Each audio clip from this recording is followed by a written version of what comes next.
কোনোরকম টক দই, বাদাম বা ঘি ছাড়া এতটা লোভনীয় পারফেক্টভাবে কিভাবে রোস্টটি রান্না করবেন তাই আজ এই রেসিপিতে সহজভাবে শেয়ার করব। আসসালামু আলাইকুম everyone, welcome back to my Roshni kitchen and blog. Roast তো অনেকেই অনেকভাবে রান্না করেন, টক দই ছাড়া আজ আমি আমার মতো করে এই রোস্টটি রান্না করে দেখাবো। সম্পূর্ণ রেসিপিটি দেখতে থাকুন, আশা করি ভালো লাগবে। আমি এখানে 1 কেজি থেকে একটু কম পরিমাণ ব্রয়লার মুরগির মাংস নিয়েছি।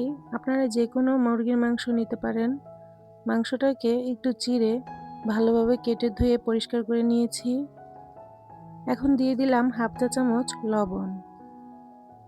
হাত দিয়ে ভালোভাবে মাখিয়ে নিব। এরপর 10 মিনিটের জন্য রেস্টে রেখে দিব। এতে করে লবণটা খুব ভালোভাবে সেট হয়ে যাবে। এখন একটি মশলা রেডি করে নেব। এর জন্য এখানে রাঁধুনি রেডিমিক্স রোস্টার মশলা নিয়েছি। এই মশলাটা 1 কেজি মাংসের জন্য প্রযোজ্য, তাই আমি 3 ভাগের 2 ভাগ মশলা নিয়ে নিলাম।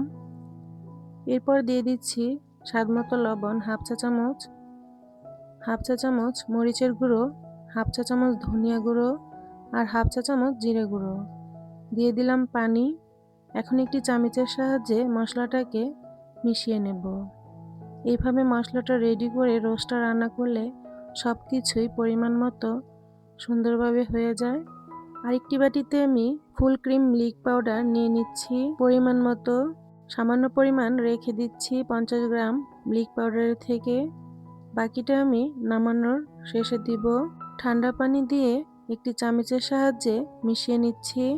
টক দইয়ের পরিবর্তে আপনারা যে কোনো মিল্ক পাউডার বা তরল দুধকেও ঘন করে জাল করে এইভাবে নিতে পারেন।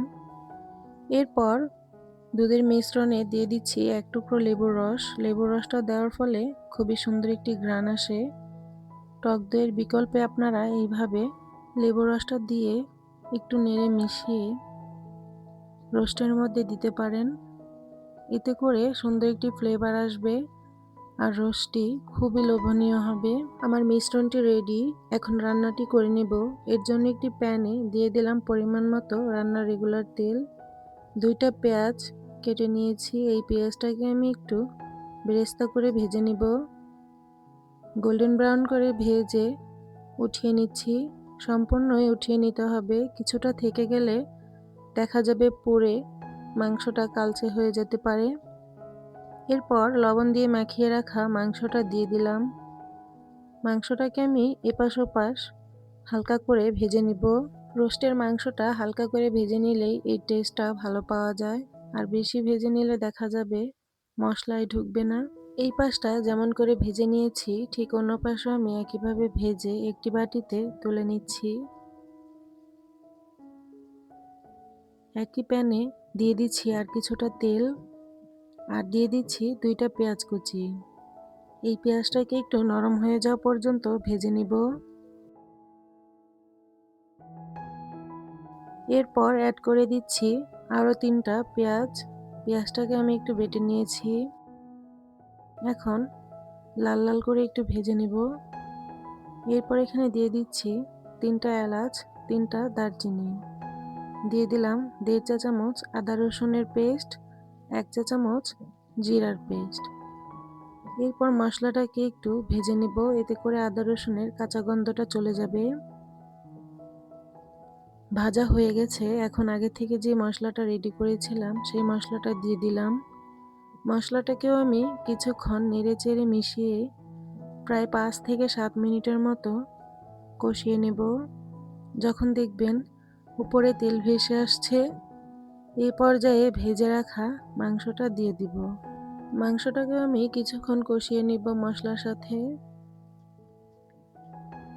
এরপর এখানে দিয়ে দিব যে আগে থেকে দুধটা রেডি করে রেখেছিলাম। দুধের মিশ্রণটা ঢেলে নিয়ে বাটিতে একটু পানি নিয়ে দিয়ে দিলাম। এখন একটু নেড়ে চেড়ে ভালোভাবে মিশিয়ে নেব। এই পানি আর দুধের মিশ্রণেই মাংসটাকে খুব ভালোভাবে সেদ্ধ করে রান্নাটি করে নিতে হবে। দিয়ে দিলাম কয়েকটা কাঁচামরিচ। এরপর ঢাকনা দিয়ে ঢেকে বলক উঠিয়ে নেব। বলক চলে আসছে, এ পর্যায়ে মাংসটা আমি একটু উল্টিয়ে নিচ্ছি। কাঁচামরিচটা দিলে রোস্টের ফ্লেভারটা খুব সুন্দর আসে।